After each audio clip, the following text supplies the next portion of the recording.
പണ്ഡിറ്റ് അയോധ്യദാസരുടെ പ്രാധാന്യം ഓരോ ദിവസവും എന്നതുപോലെ കൂടിക്കൊണ്ടുവരികയാണ് എന്ന് നമുക്കറിയാം. പ്രത്യേകിച്ചും ഇന്ത്യ, സൗത്ത് ഇന്ത്യ അടക്കമുള്ള പ്രദേശങ്ങൾ, പ്രാചീന തമിഴകം എന്നറിയപ്പെടുന്ന ഇന്നത്തെ തമിഴ്നാടും കേരളവും ആന്ധ്രവും കർണാടകവും ഒക്കെ അടക്കമുള്ള പ്രദേശങ്ങളൊക്കെ തന്നെ ഹിന്ദു ദേശീയവാദത്തിൻ്റെയും സമഗ്രാധിപത്യത്തിൻ്റെയും പിടിയിലേക്ക് ഓരോ നിമിഷവും അമർന്നുകൊണ്ടിരിക്കുന്ന ഈ അവസരത്തിൽ പ്രത്യേകിച്ചും അയോധ്യദാസ പണ്ഡിതർ, അദ്ദേഹം ഇന്ത്യയിൽ തന്നെ ആദ്യമായി ഉദ്ഘാടനം ചെയ്ത നവബുദ്ധവാദ പ്രസ്ഥാനം, ആധുനികമായ ഒരു ബുദ്ധ മത പ്രസ്ഥാനം, പ്രത്യേകിച്ചും ഏറ്റവും അടിത്തട്ടിലുള്ള ജനങ്ങളായിട്ടുള്ള ദലിതരുടെ ഒരു സാംസ്കാരിക, രാഷ്ട്രീയ, സാമൂഹ്യ പ്രസ്ഥാനമായിട്ട് 1890-കളിൽ തന്നെ അദ്ദേഹം തുടങ്ങി വെച്ചിട്ടുള്ള ശാക്യ ബുദ്ധിസ്റ്റ് സൊസൈറ്റി അല്ലെങ്കിൽ ഇന്ത്യൻ ബുദ്ധിസ്റ്റ് മൂവ്മെന്റ് എന്നൊക്കെ പറയുന്ന ആ പ്രസ്ഥാനം, അത് വളരെയധികം പ്രാധാന്യത്തിലേക്ക് വന്നുകൊണ്ടിരിക്കുകയാണ്. പക്ഷേ ഇപ്പോഴും അയോധ്യദാസ പണ്ഡിതരെ കുറിച്ചുള്ള പരിപൂർണമായിട്ടുള്ള വിജ്ഞാനീയം അത് ഇംഗ്ലീഷിലും മറ്റ് ലോകഭാഷകളിലും പൂർണ്ണമായും ലഭ്യമല്ല. ഏതാനും ചില ചെറിയ രചനകളും അദ്ദേഹത്തെക്കുറിച്ച് മറ്റു പലരും V Geetha, S V Rajadurai, അതുപോലെ തന്നെ ജി അലോഷ്യസ്, ഇങ്ങനെ നിരവധി പണ്ഡിതർ നടത്തിയിട്ടുള്ള പഠനങ്ങൾ, ഗെയിൽ ഒമ്മത്ത് തന്നെ Buddhism in India, challenging Brahmanism and caste എന്ന രചനയിൽ 2005 പുറത്തേക്ക് വന്ന ബുദ്ധിസം ഇൻ ഇന്ത്യയിൽ തന്നെ അദ്ദേഹത്തെക്കുറിച്ച് നല്ല രീതിയിൽ വിശദീകരിക്കുന്നുണ്ട്. പക്ഷെ അദ്ദേഹത്തിൻ്റെ രചനകളുടെ പൂർണ്ണമായിട്ടുള്ള പരിഭാഷ ഇംഗ്ലീഷിലും ലോകഭാഷകളിലും മലയാളം പോലെയുള്ള പ്രാദേശിക ഇന്ത്യൻ ഭാഷകളിലും ലഭ്യമായി തുടങ്ങിയിട്ടില്ല. പതിയെ വരുന്നതേ ഉള്ളൂ. അപ്പോൾ അത് അത്തരത്തിലുള്ള ഒരു വിടവ് ഇവിടെ ഉണ്ടെങ്കിൽ പോലും അദ്ദേഹം ഉയർത്തിയ ആശയങ്ങൾ, ആധുനികമായ ഒരു ബുദ്ധവാദം, അംബേദ്കർക്ക് മുമ്പ് തന്നെ ഏറ്റവും സഫലമായ ആധുനിക ബുദ്ധവാദം നമുക്കറിയാം, നവയാനം എന്നറിയപ്പെടുന്ന ബാബാ സാഹേബ് അംബേദ്കർ 1950-കളിൽ നയിച്ച 1956 നാഗ്പൂരിലെ അദ്ദേഹത്തിൻ്റെ ഏതാണ്ട് 5 ലക്ഷത്തോളം അനുയായികളുമായി നടത്തിയിട്ടുള്ള മനസാന്തര പ്രസംഗം, ആ പ്രസ്ഥാനം, അതൊക്കെ തന്നെ നമുക്ക് പരിചിതമാണ്. ഇന്ത്യയിലെ ഏറ്റവും സഫലമായിട്ടുള്ള ആധുനിക ബുദ്ധവാദം അംബേദ്കർ നയിച്ചിട്ടുള്ള 56-ൽ നാഗ്പൂരിലെ ദീക്ഷാഭൂമിയിൽ തുടങ്ങി വെച്ച പ്രസ്ഥാനമാണ് നമുക്കറിയാം. അതിൻ്റെ ധാരകൾ ഇപ്പോൾ വികസിച്ചുകൊണ്ടിരിക്കുകയാണ്. ഇപ്പോഴും ദീക്ഷാഭൂമിയിലേക്ക് ആയിരക്കണക്കിന് മനുഷ്യർ കടന്നു വരികയും അംബേദ്കർ ജയന്തിയിലും അതുപോലെ തന്നെ അദ്ദേഹത്തിൻ്റെ മഹാപരിനിർവാണ ദിവസവും അതുപോലെ തന്നെ ബുദ്ധ പൂർണിമയിലും, ഇപ്പോൾ മെയ് മാസം ആദ്യം കടന്നു വന്ന ബുദ്ധ പൂർണിമയിലും, അതുപോലെ തന്നെ അശോക വിജയദശമിയിലും ഒക്കെ തന്നെ വലിയ ജനസഞ്ചയങ്ങൾ അവിടെ ബുദ്ധിസത്തിലേക്ക് കടന്നു വന്നുകൊണ്ടേയിരിക്കുകയാണ്. അപ്പം അതുപോലെ തന്നെ 1890-കളിൽ തന്നെ ശ്രീലങ്ക സന്ദർശിക്കുകയും അവിടെ വെച്ച് ബുദ്ധിസം സ്വീകരിക്കുകയും theravada ബുദ്ധിസം പഠിക്കുകയും എന്നിട്ട് ബുദ്ധിസം മഹാമംഗല തേരോയിൽ നിന്ന് സ്വീകരിക്കുകയും തിരിച്ച് ഇന്ത്യയിലേക്ക് വരികയും ചെന്നൈയിലും അതുപോലെ നീലഗിരികളിലും കേന്ദ്രീകരിച്ചുകൊണ്ട് ഒരു ശാക്യ ബുദ്ധിസ്റ്റ് സൊസൈറ്റി അല്ലെങ്കിൽ ഇന്ത്യൻ ബുദ്ധിസ്റ്റ് ഓർഗനൈസേഷൻ മൂവ്മെന്റ് എന്ന് പറയുന്ന ഒരു പ്രസ്ഥാനം തന്നെ തുടങ്ങുകയും ബുദ്ധിസത്തിലേക്ക് ആദ്യമായി 19-ാം നൂറ്റാണ്ടിന്റെ അന്ത്യത്തിൽ തന്നെ തമിഴകത്തെ അടിസ്ഥാന ജനതയായ പറയരുടെയും പള്ളയരുടെയും ഇതര ദളിത് വിഭാഗങ്ങളുടെയും ഒക്കെ തന്നെ പൂർവമായിട്ടുള്ള അടിസ്ഥാന ബൗദ്ധ പാരമ്പര്യത്തെ പുറത്തേക്ക് കൊണ്ടുവരികയും തങ്ങളുടെ യഥാർത്ഥ പാർപ്പിടമായ ബുദ്ധിസത്തിലേക്ക് തിരികെ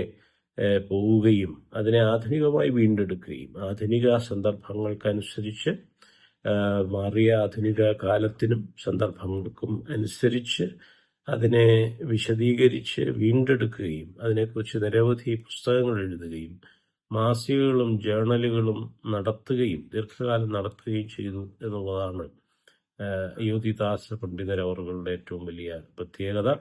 ഏറ്റവും പൈനിയറിങ് എന്ന് പറയുന്ന ആദ്യകാല പ്രസ്ഥാനം വഴി തുറന്നുകൊണ്ടുള്ള അദ്ദേഹത്തിൻ്റെ കർമ്മ പരിപാടി എന്ന് പറയുന്നത് അതാണ്. അപ്പോൾ 1845 അദ്ദേഹം ചെന്നൈക്കടുത്തുള്ള 1000 ലൈറ്റ്സ് എന്ന് പറയുന്ന സ്ഥലത്ത് അദ്ദേഹം ഒരു ദളിത് സമുദായത്തിൽ ഒരു ദളിത് കുടുംബത്തിൽ അദ്ദേഹം പിറക്കുകയും ഭാഗ്യവശാൽ ആധുനികതയുടെ മുഹൂർത്തമായതുകൊണ്ട് 19-ാം നൂറ്റാണ്ടിലായതുകൊണ്ട് ചെന്നൈ ആയിരുന്നതുകൊണ്ടും അവർക്ക് ബ്രിട്ടീഷുകാരുമായി ബന്ധങ്ങളുണ്ടായിരുന്നതുകൊണ്ടും അദ്ദേഹത്തിൻ്റെ കുടുംബത്തിലെ പിതാമഹൻ തന്നെ പിന്നെ ബ്രിട്ടീഷുകാരുടെ ഒരു വൈദ്യ ചികിത്സകനും പരമ്പരാഗതമായി സിദ്ധ വൈദ്യ പാരമ്പര്യം ഉണ്ടായിരുന്ന ഒരു പ്രാചീന കുടുംബത്തിലാണ് അദ്ദേഹം ജനിച്ചത്. അതുകൊണ്ട് തന്നെ കാത്തവരായൻ എന്നായിരുന്നു അദ്ദേഹത്തിൻ്റെ ഒറിജിനലായിട്ടുള്ള പേര്. അദ്ദേഹത്തിൻ്റെ ഗ്രാൻഡ് ഫാദറിൻ്റെ പിതാമഹൻ്റെ പേര് കാന്ത അപ്പൻ എന്നുള്ളതാണ്. അപ്പോൾ കാത്തവരായനാണെങ്കിലും എന്ന് പറഞ്ഞാൽ കാത്തരുളുന്ന അപ്പനാണെങ്കിലും അതുപോലെ തന്നെ കാന്ത അപ്പനാണെങ്കിലും ഒക്കെ തന്നെ ബുദ്ധൻ്റെയും ബോധിസത്വ രൂപങ്ങളുടെയും ഒക്കെ തന്നെ പിൽക്കാല ബുദ്ധിസത്തിലെ മഹായാന വജ്രയാന ധാരകളിലെ ബോധിസത്വ രൂപങ്ങളാണ് ഈ അപ്പൻ എന്ന് അറിയപ്പെട്ടുകൊണ്ട്. നമുക്കറിയാം കേരളത്തിലെമ്പാടും അപ്പന്മാരാണ് ഉള്ളത്. ഗുരുവായൂർ അപ്പൻ മുതൽ എറണാകുളത്ത് അപ്പൻ വരെ, വൈക്കത്തപ്പൻ മുതൽ പിന്നെ നിരവധി അപ്പന്മാർ നമുക്ക് അറിയാം.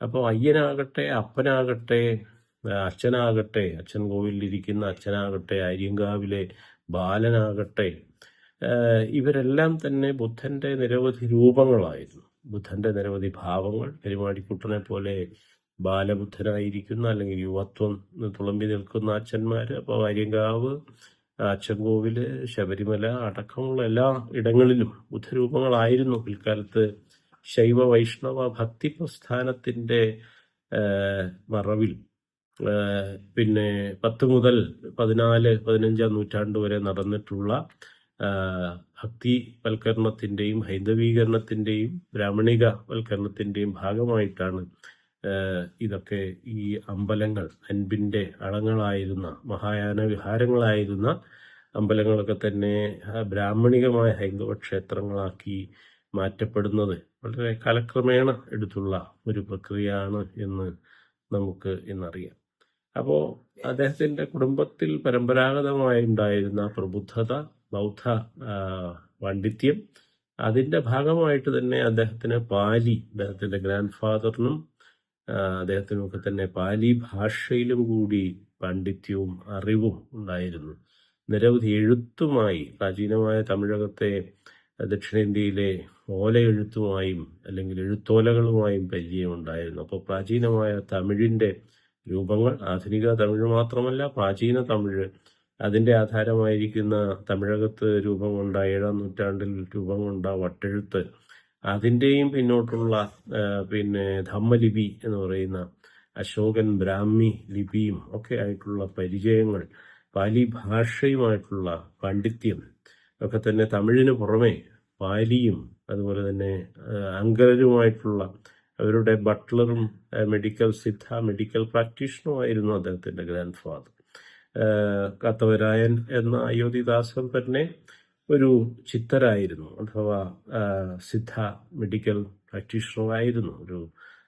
അതിൽ തന്നെ ഒരു പണ്ഡിതനും കൂടെയായിരുന്നു. അപ്പോൾ സിദ്ധ പാണ്ഡിത്യം, പാലി പാണ്ഡിത്യം, തമിഴിലും അതുപോലെ ആധുനിക ഇംഗ്ലീഷിലുമുള്ള പാണ്ഡിത്യം, പാലി അറിയാവുന്നത് കൊണ്ട് തന്നെ സംസ്കൃതത്തിൻ്റെ മൂലമായിട്ടുള്ള പ്രാകൃത ഭാഷയാണ് പാലി, ജനങ്ങളുടെ ഭാഷയാണ്. ബുദ്ധൻ സുവിശേഷം അവതരിപ്പിച്ച അതിലാണ്. ബുദ്ധ സുവിശേഷം ഥേരവാദ പാരമ്പര്യത്തിൽ രേഖപ്പെടുത്തിയിരിക്കുന്നത് പാലി ഭാഷയിലാണ്, അശോകന്റെ ധമ്മലിപികളിലാണ്. അപ്പോൾ അതുകൊണ്ട് തന്നെ പാലി മൂലം പ്രാകൃതം അറിയാവുന്നതുകൊണ്ട് സംസ്കൃതവും അദ്ദേഹത്തിന് വായിച്ച് മനസ്സിലാക്കാവുന്നതേ ഉള്ളൂ. അപ്പം അങ്ങനെ നിരവധി ഭാഷകളിലുള്ള പാണ്ഡിത്യം, നിരവധി ചരിത്രങ്ങളുമായിട്ടുള്ള ഇടപെടൽ, നാഗരികതകളുമായിട്ടുള്ള സംവാദം, ബ്രിട്ടീഷുകാരും ആധുനികതയുമായിട്ടുള്ള, കേരളത്തിൽ നാരായണ ഗുരു തന്നെ വ്യക്തമാക്കിയതുപോലെ നമുക്ക് സന്യാസം തന്ന നമ്മുടെ ഗുരുക്കന്മാരാണ് അവർ എന്ന് നാരായണ ഗുരു 1913 പ്രഖ്യാപിച്ചത് നമുക്കറിയാം. ആധുനികതയുടെ വക്താക്കളായ പാശ്ചാത്യരെ അല്ലെങ്കിൽ യൂറോപ്യൻ ആധുനികതയെ അതിന്റെ പ്രതീകമായിട്ട് മൂർത്തമായിരുന്ന ബ്രിട്ടീഷുകാരെ തന്നെയാണ്. അപ്പോൾ അങ്ങനെ ആധുനികതയുമായി ഇടപെട്ടുകൊണ്ട് ഇംഗ്ലീഷ് ഭാഷയും വശമാക്കിക്കൊണ്ട് പാലിയും തമിഴും ഒക്കെ തന്നെ പഠിച്ചുകൊണ്ടും അറിഞ്ഞുകൊണ്ടും ഗവേഷണങ്ങൾ ചെയ്ത് അതിനെക്കുറിച്ച് എഴുതി പ്രസിദ്ധീകരിക്കുകയും ഒക്കെ ചെയ്തു എന്നുള്ളതാണ്. അപ്പൊ അദ്ദേഹം ആദ്യം തുടങ്ങിയത് അവര് ഒരു ഹൈന്ദവീകൃതമായ വൈഷ്ണവീകൃതമായ പശ്ചാത്തലത്തിലായിരുന്നു അദ്ദേഹത്തിന്റെ കുട്ടിക്കാലത്തൊക്കെ തന്നെ. അപ്പൊ അതുകൊണ്ട് തന്നെ വൈഷ്ണവ നാമങ്ങൾ പലതും അന്ന് സ്വീകരിച്ചിട്ടുണ്ട് കുടുംബത്തിലും കുട്ടികളിലും ഒക്കെ തന്നെ.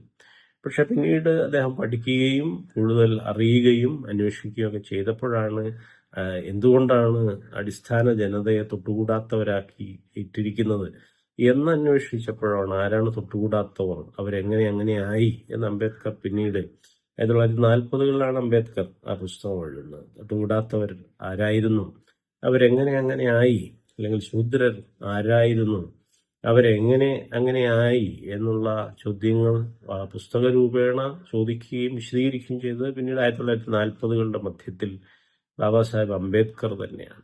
അപ്പൊ അതിനുശേഷമാണ് തൊട്ടു മുമ്പ് അദ്ദേഹത്തിന്റെ യോള പ്രഖ്യാപനം, താനൊരു ഹിന്ദുവായി മരിക്കില്ല എന്ന പ്രഖ്യാപനം വന്നു. 1956 മാത്രമാണ് അത് നാഗ്പൂരിൽ വെച്ച് സഫലീകരിക്കുവാൻ ബാബാ സാഹേബിന് കഴിഞ്ഞത്. അതിനുശേഷം ഏതാനും മാസങ്ങൾ മാത്രമേ അദ്ദേഹം ജീവിച്ചിരുന്നുള്ളൂ എന്ന ചരിത്ര വസ്തുതയും കൂടി നമുക്കറിയാൻ സാധിക്കും. അപ്പൊ ഏതായാലും ആ രീതിയിൽ വളരെ ഗ്രാജുവലായി പഠനത്തിലൂടെയും ഗവേഷണത്തിലൂടെയും മനനത്തിലൂടെയും രാഷ്ട്രീയ വിചിന്തനത്തിലൂടെയും ഒക്കെ തന്നെയാണ് അയോധ്യദാസർ ബുദ്ധിസത്തിലേക്ക് എത്തിച്ചേരുകയും പൂർവ്വ ബൗദ്ധരായി തന്നെ സ്വയം 1870കളിലും 80കളിലും 90കളിലും ഒക്കെ തന്നെ ബ്രിട്ടീഷ് സെൻസസ് വരുന്ന സമയത്ത് തന്റെ അടിസ്ഥാന തമിഴകത്തെ ജനങ്ങളെ, പറയരെയും പള്ളരെയും മറ്റ് ദളിത ജനവിഭാഗങ്ങളെയൊക്കെ അദ്ദേഹം സംഘടിപ്പിക്കുകയും പ്രത്യേക സഭകൾ സ്ഥാപിക്കുകയും ചെയ്തു. അപ്പൊ ആദ്യകാലത്ത് അദ്വൈതവാദത്താൽ പ്രചോദിതനായിരുന്നു അദ്ദേഹം. അപ്പോ ആ അദ്വൈതവാദം ബുദ്ധന്റെ തന്നെയാണ്. ഒറിജിനൽ അദ്വൈതവാദി എന്ന് പറയുന്നത് ബുദ്ധനാണ് എന്ന് നമുക്കറിയാം. അമരകോശത്തിലെ അദ്വൈതവാദി ബുദ്ധ പര്യായമാണ്. 1918 ആദ്യം ശ്രീലങ്ക സന്ദർശിച്ചപ്പോൾ തന്നെ നാരായണ ഗുരു അവിടെ വെച്ച് പ്രഖ്യാപിച്ചു, നമ്മുടേതും ബുദ്ധമതം തന്നെ, എന്താ സംശയമുണ്ടോ എന്ന് പറഞ്ഞിട്ട് അമരകോശം ഉദ്ധരിക്കുകയാണ്. ബുദ്ധന്റെ 18 പര്യായങ്ങൾ, ദശബലോ, ഷഡഭിജ്ഞോ, അദ്വൈതവാദി, വിനായക തുടങ്ങിയ പര്യായങ്ങൾ അദ്ദേഹം ഉദ്ധരിക്കുകയാണ്. അപ്പോൾ അദ്വൈതാനന്ദ സഭയാണ് 1890കൾക്ക് മുമ്പ് അദ്ദേഹം ആദ്യം തുടങ്ങിയത്. പിന്നീട് അത് ദ്രാവിഡ മഹാജനർ സഭ എന്ന് ആ പേരിലേക്ക് മാറ്റുകയാണ്. അപ്പൊ ദ്രാവിഡ പ്രസ്ഥാനത്തിന്റെ യഥാർത്ഥ ഉപജ്ഞാതാവ് യഥാർത്ഥത്തിൽ അയോധ്യദാസ പണ്ഡിതനാണ് എന്ന കാര്യം എല്ലാവർക്കും അറിയില്ല. പെരിയോറൊക്കെ 1940കൾക്ക് ശേഷം മാത്രമാണ് ഈ ദ്രവീഡിയൻ പ്രസ്ഥാനത്തിലേക്ക് കടന്നു വരുന്നത്. പിന്നീട് അതിനെ വലിയ പോപ്പുലറാക്കി ഒരു രാഷ്ട്രീയ മുന്നണിയാക്കി തന്നെ മാറ്റിയപ്പോഴാണ് ജനങ്ങൾ അറിയുന്നത്. അപ്പൊ 1890കളിൽ തന്നെ ദ്രാവിഡ മഹാജനസഭ തുടങ്ങുകയും ദ്രാവിഡ പാണ്ഡ്യൻ എന്ന് പറയുന്ന ഒരു ജേണൽ തന്നെ, ഒരു പ്രസിദ്ധീകരണം തന്നെ, ആദ്യം മാസികയായിട്ടും വളരെ മുറിഞ്ഞായിരുന്നു, പിൽക്കാലത്ത് അത് ഒരു ജേണലായിട്ട് തന്നെ നടത്തിക്കൊണ്ടു പോവുകയുണ്ടായി. അപ്പൊ ദ്രാവിഡ പാണ്ഡ്യൻ അദ്ദേഹം നടത്തി. പിന്നീട് 1910കളായപ്പോഴത്തേക്ക് തമിഴൻ എന്ന് പറയുന്ന ജേണൽ അദ്ദേഹം പ്രസിദ്ധീകരിക്കുവാൻ തുടങ്ങി. 1 പൈസ തമിഴൻ എന്ന 1 പൈസയ്ക്ക് അച്ചടിച്ച് വിതരണം ചെയ്തിരുന്ന ഒരു ജേണലായിരുന്നു 1 പൈസ തമിഴൻ, അല്ലെങ്കിൽ ദി തമിഴ് എന്ന് പറയുന്ന ജേണൽ തന്നെ നിരന്തരം പ്രസിദ്ധീകരിക്കാൻ തുടങ്ങി. 1914 ആയപ്പോഴത്തേക്ക് അദ്ദേഹത്തിന്റെ മഹാപരിനിർവാണം സംഭവിച്ചു. മെയ് മാസം 5-ാം തീയതിയാണ് അദ്ദേഹത്തിന്റെ പണ്ഡിറ്റ് അയോധ്യദാസരുടെ മഹാപരിനിർവാണം. അദ്ദേഹത്തിന്റെ ജനനവും ബുദ്ധന്റെ കാര്യം പറഞ്ഞതുപോലെ ഏതാണ്ട് ഒരേ മാസത്തിലാണ്. മെയ് മാസത്തിൽ തന്നെയാണ്. മെയ് 20 അദ്ദേഹത്തിന്റെ ജന്മദിനം എന്ന് പറയുന്നത്. അപ്പൊ മെയ് മാസം ബുദ്ധപൂർണിമയുടെ ഒരു സമയം എന്ന അതിലുപരിയായി ദക്ഷിണേന്ത്യയെ സംബന്ധിച്ച് അയോധ്യദാസ പണ്ഡിതരുടെ അദ്ദേഹത്തിന്റെ ജനനവും അദ്ദേഹത്തിന്റെ മഹാപരിനിർവാണവും ഒക്കെ കൂടി ഒത്തുവരുന്ന ഒരു മാസമായിട്ടാണ് ഇരിക്കുന്നത്. അപ്പോ ദ്രാവിഡ പാണ്ഡ്യം, തമിഴൻ, അതുപോലെ ഇന്ദിരദേശ ചരിത്രം എന്ന് പറയുന്ന വിപുലമായ തമിഴകത്തിന്റെ പ്രാചീന ബൗദ്ധ ചരിത്രം, ഇന്ദിരർ ദേശം എന്ന് പറയുന്നത് ഇന്ദിരരുടെ ദേശം, തമിഴകത്തെ തന്നെ, അതായത് ഇന്നത്തെ ചേരനാടായിട്ടുള്ള കേരളവും അതുപോലെ തന്നെ കർണാടകവും ആന്ധ്രവും ഉപമാന്തകവും പിന്നെ മഹാരാഷ്ട്രത്തിന്റെ തന്നെ പല ഭാഗങ്ങളും, മധ്യപ്രദേശിന്റെ ഒക്കെ തന്നെ തെക്കൻ ഭാഗങ്ങൾ, ഈ മേഖലകളെല്ലാം അടങ്ങുന്ന പ്രാചീന തമിഴകത്തിന്റെ ചേര, ചോള, പാണ്ഡ്യ, പല്ലവ, കളഭ്ര നാടുകളുടെ അതിന്റെ പ്രബുദ്ധമായ ചരിത്രം തന്നെ ഭാവനാത്മകമായി അദ്ദേഹം പുനരാവിഷ്കരിക്കുകയും അത് ഇന്ദിരർ ദേശ ചരിത്രം എന്ന പേരിൽ ഒരു പുസ്തകമായി തന്നെ പ്രസിദ്ധീകരിക്കുകയും ചെയ്തു 20-ാം നൂറ്റാണ്ടിന്റെ തുടക്കത്തിൽ.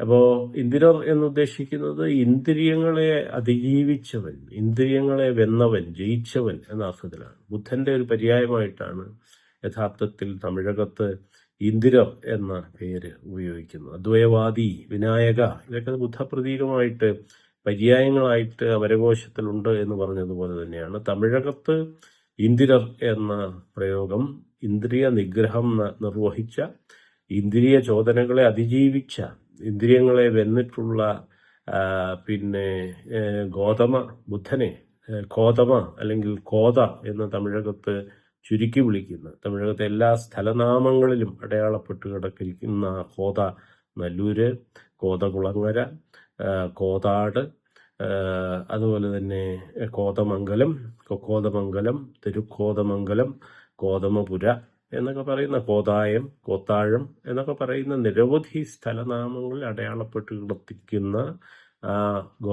പാലിയിലെ ഗോതമയാണ്. സംസ്കൃതത്തിലാണ് ഈ ഗൗതമ എന്ന് പറയുന്നത്. അത് പാലി മൂലത്തിൽ പ്രാകൃതത്തിൽ ഗോതമ, തെക്കൻ പാലിയിൽ, ദക്ഷിണി പാലിയിൽ കോതമ എന്ന് പറയും. അത് തന്നെ ചുരുക്കിയാണ് വളരെ ഓമനത്വത്തോടുകൂടി വിളിക്കുന്നതാണ് കോത എന്നുള്ളത്.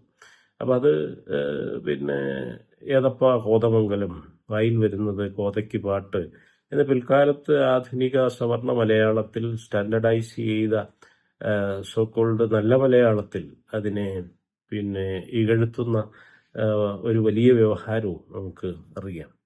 അപ്പോൾ ആ രീതിയിൽ ഇന്ദിരർ ദേശ ചരിത്രം ഒക്കെ എഴുതിക്കൊണ്ടാണ് അദ്ദേഹം തമിഴകത്തിന്റെ പ്രാചീന ബൗദ്ധ പാരമ്പര്യത്തെ വീണ്ടെടുത്തത്. അതുപോലെ തന്നെ സംഘസാഹിത്യം വീണ്ടെടുക്കാൻ അദ്ദേഹവും അദ്ദേഹത്തിന്റെ ഗ്രാൻഡ് ഫാദർ കുടുംബവും ഒക്കെ തന്നെ വലിയ പരിശ്രമങ്ങളും അതിൽ പങ്കാളികളായിട്ടുണ്ടായിട്ടുണ്ട്.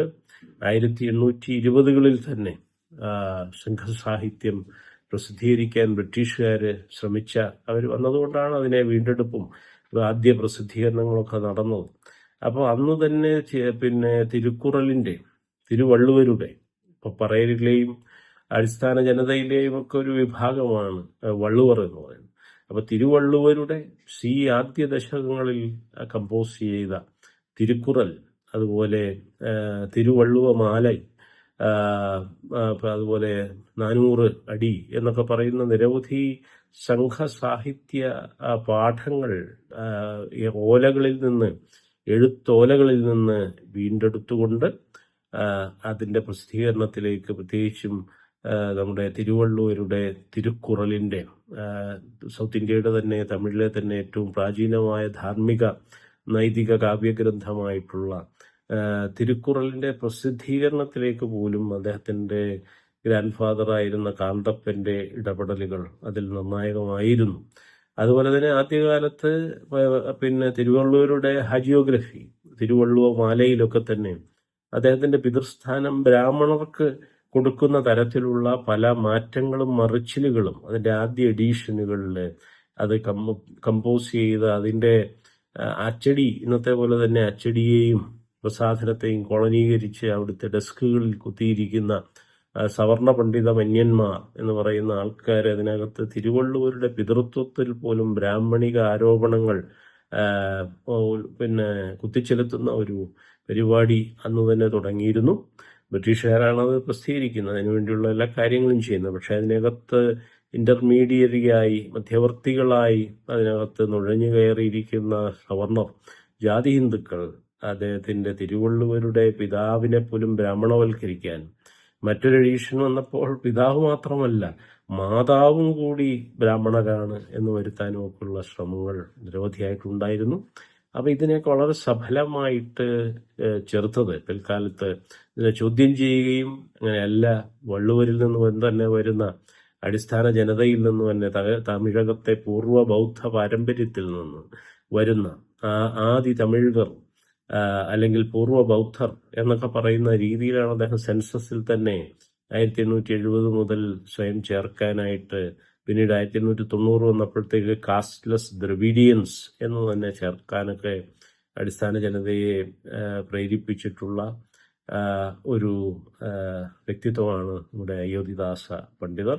അപ്പം അദ്ദേഹത്തിൻ്റെ ജീവിതത്തെയും രചനകളെയും കുറിച്ച് വളരെ വിപുലമായ പഠനങ്ങൾ ഇന്ത്യയിലെമ്പാടും ഉയർന്നു വരേണ്ടതായിട്ടുള്ള ഒരു സാഹചര്യമാണ് ഇന്ന് നിലനിൽക്കുന്നത്.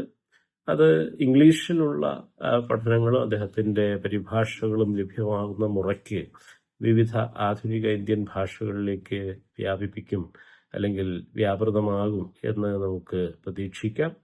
ഏതായാലും അയോധ്യദാസ പണ്ഡിതരവറുകളുടെ സ്മരണ അദ്ദേഹത്തിന്റെ പേര് സൂചിപ്പിക്കുന്നത് പോലെ തന്നെ അയ്യരുടെ ഓതിയുടെ ദാസർ അല്ലെങ്കിൽ അനുയായി, അനുഗാമി എന്നുള്ളതാണ്. അയ്യർ എന്ന് പറയുന്നത് പുത്തരുടെ തന്നെ, ബുദ്ധന്റെ തന്നെ ഒരു തമിഴക അഡ്രസ്സാണ് അയ്യർ, അയ്യ എന്ന് വിളിക്കുന്നത്. അയ്യോ എന്നുള്ള അഭയ വിളിയും അത് തന്നെയാണ് സൂചിപ്പിക്കുന്നത്. അപ്പൊ അയ്യരുടെ ഓതിയുടെ ബുദ്ധവചനത്തിന്റെ അനുഗാമി എന്നാണ് അദ്ദേഹത്തിന്റെ പേര് തന്നെ സൂചിപ്പിക്കുന്നത്.